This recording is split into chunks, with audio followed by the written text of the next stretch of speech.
जय गुरुदेव, धन धन गुरुदेव। आज मेरा सौभाग्य है पद्मश्री संत निरंदास जी महाराज के आशीर्वाद प्राप्त करने का अवसर मिला है। डेरा सच्चखंड बल्ला के ट्रस्टी बरिंदर दास जी, हरदेव राम जी, कोऑर्डिनेटर अविनाश चंद्रा जी, सभी पूज्य संतगण, देश के अलग अलग हिस्सों से आए सभी श्रद्धालु,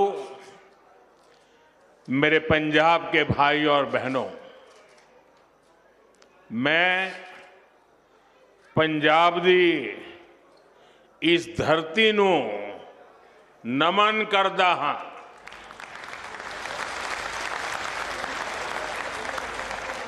आज माघ पूर्णिमा की पवित्र तिथि है।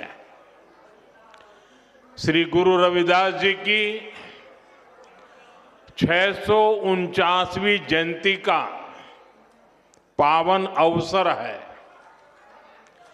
इस पुण्य पर्व पर मुझे आप सबके बीच आने का सौभाग्य मिला है।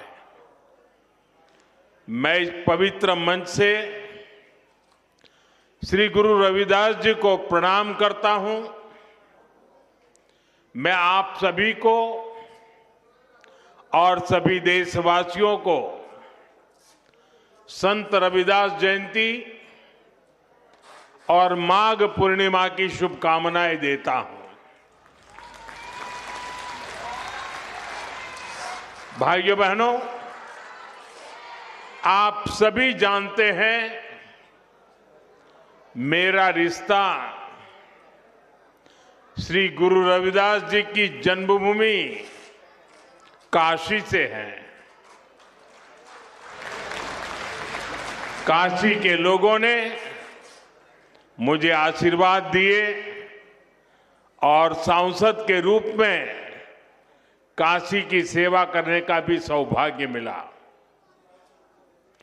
काशी का सिर गोवर्धनपुर करोड़ों अनुयायियों के लिए तीर्थ भूमि है।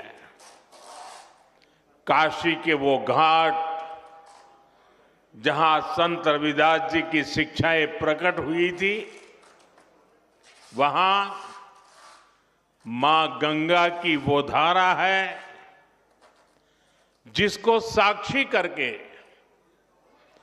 गुरु रविदास जी ने कहा था, मन चंगा तो कठौती में गंगा।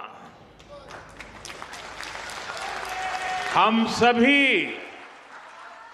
इनसे बहुत प्रेरणा पाते हैं और मैं जब भी सिर गोवर्धनपुर जाता हूं, बड़ी संख्या में मुझे मेरे पंजाब के भाई बहनों से मिलने का भी सौभाग्य मिलता है। अब इस बार मैं संत रविदास जी की प्रेरणा भूमि पंजाब की वीर भूमि में आया हूं।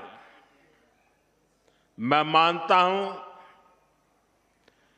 ये श्री गुरु रविदास जी की ही इच्छा है और मेरा बहुत सौभाग्य है। मैं इस आयोजन में मुझे निमंत्रित करने के लिए डेरा सचखंड बल्ला का आभार व्यक्त करता हूं, प्रणाम करते हुए अभिनंदन करता हूं। संत श्री पिपलदास जी, संत श्री सरवनदास जी और इस परंपरा के ऐसे सभी संत जिनके प्रयासों से श्री गुरु रविदास जी के विचार जन जन तक पहुंचे हैं। मैं उन सभी संतों को भी श्रद्धापूर्वक प्रणाम करता हूं। साथियों, समाज सेवा के क्षेत्र में डेरा सचखंड बल्ला के कार्य बहुत सराहनीय रहे हैं। शिक्षा, स्वास्थ्य से जुड़े अनेक कार्य पूज्य संत श्री निरंजन दास जी महाराज के मार्गदर्शन में अविरत हो रहे हैं। उनके नेतृत्व में दुनिया के कई देशों में श्री गुरु रविदास जी के विचारों का प्रसार भी हुआ है। इस योगदान को सम्मान देने के लिए अभी हाल ही में हमारी भाजपा की केंद्र सरकार ने पूज्य संत श्री निरंजन दास जी महाराज को पद्म पुरस्कार से सम्मानित किया है। इस अवसर पर मैं उन्हें आदरपूर्वक नमन करता हूं। उनके सभी अनुयायियों को इस सम्मान के लिए बधाई देता हूं। सभी संतजन इस पवित्र पर्व पर मैं आप सबके बीच एक व्यक्तिगत कृतज्ञता भी व्यक्त करना चाहता हूं। अभी कुछ ही महीने पहले पूज्य संत निरंजन दास जी महाराज और संतों के स्नेह से मेरे जन्मदिन पर डेरा सचखंड बल्ला में अरदास हुई थी। मेरे लिए ये सामान्य बात नहीं है, मेरे जीवन में बहुत विशेष बात है। संत रविदास जी ने हमें सेवा का जो मार्ग दिखाया है, उस प्रेरणा को इससे और ऊर्जा मिली है। मैं इस स्नेह के लिए आप सभी का हृदय से बहुत बहुत धन्यवाद करता हूं। साथियों, आज मुझे एक और बात की भी खुशी है। अब से थोड़ी देर पहले ही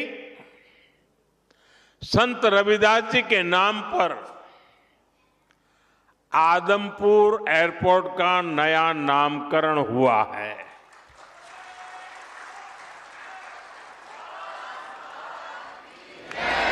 आदमपुर एयरपोर्ट को अब श्री गुरु रविदास जी महाराज जी एयरपोर्ट के नाम से जाना जाएगा। इसके साथ भी एक और भी कार्यक्रम हुआ आज। इसके अलावा हलवारा एयरपोर्ट की नई टर्मिनल बिल्डिंग का उद्घाटन भी किया गया।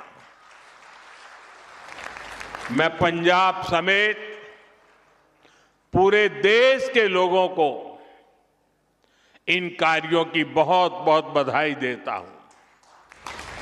साथियों, श्री गुरु रविदास जी ने समाज में बराबरी और समान अवसर की बात की थी। इसी भावना से अयोध्या के एयरपोर्ट का नाम महर्षि वाल्मीकि इंटरनेशनल एयरपोर्ट रखा गया।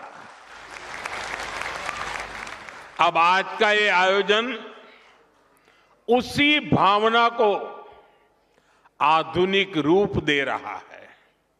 साथियों, श्री गुरु रविदास जी के जन्म को 600 साल से ज्यादा हो चुके हैं, यानी 6 सदियां बीत गई। आप देखिए, उस दौर में भारत ने कितने विदेशी आक्रमण झेले, कितनी हिंसा और अस्थिरता झेली। एक और बाहरी हमले तो दूसरी ओर भीतरी चुनौतियां, और ऐसे कठिन समय में काशी में रविदास जी जैसे संत का जन्म हुआ था। उन्होंने समाज को झकझोरा। उन्होंने हमें सिखाया, एक ही माटी के सब भांडे, सभा का एको सिरजनहार। रविदास व्यापे अकई गट भीतर, सबको एक ही घड़े कुम्हार। अर्थात हम सब एक ही मिट्टी से बने हैं और हमें बनाने वाला एक ही कुम्हार है। साथियों, श्री गुरु रविदास जी की ऐसी शिक्षाओं से समाज में एक नई चेतना जगी। भारत के समाज ने अपनी कमजोरियों को पहचानना भी शुरू किया और उन्हें दूर भी किया। यहां पंजाब में भी लाखों लोगों ने संत रविदास के दिखाए मार्ग पर चलकर उनके आदर्शों और उपदेशों को आत्मसात किया। साथियों, श्री गुरु रविदास जी ने भारत के लिए भविष्य की एक संकल्पना भी पेश की थी। उनकी उस संकल्पना का नाम था बेगमपुरा। उन्होंने कहा था, बेगमपुरा शहर की नाऊ, दुख अंदो नाही तिही ठाऊ, ना तस्वीस खिराजू, न मालू खौफू न खाता न तरसू जवालू। वैसे तो संत रविदास जी के इस शब्द के गहरे आध्यात्मिक अर्थ है, लेकिन इसमें एक शहर की या एक समाज की रूपरेखा भी है। एक ऐसी व्यवस्था जहां कोई दुखी ना हो, कोई वंचित ना हो। मुझे संतोष है कि आजादी के इतने दशक बाद देश अब मिशन मोड में पूज्य रविदास जी की संकल्पना को साकार करने के लिए काम कर रहा है। इसी मिशन का नाम है विकसित भारत का लक्ष्य।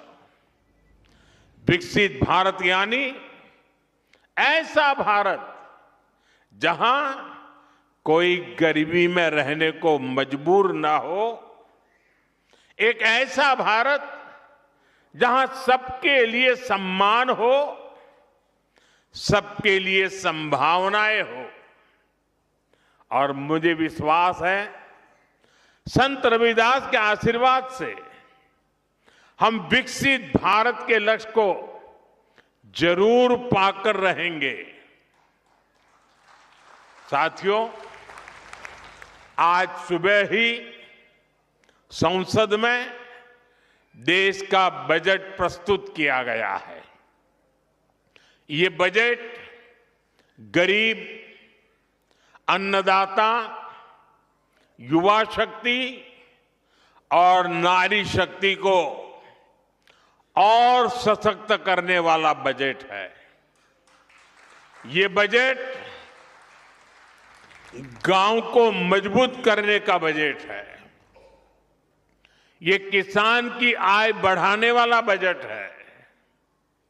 ये आत्मनिर्भर भारत को, मेक इन इंडिया को बढ़ावा देने वाला बजट है।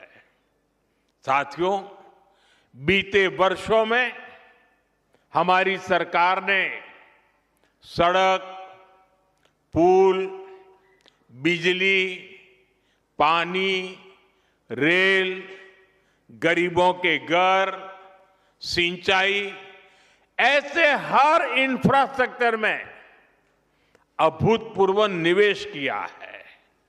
इस बजट में ऐसे कामों के लिए पहले से भी अधिक यानी 17 लाख करोड़ रुपए का प्रावधान किया गया है। इससे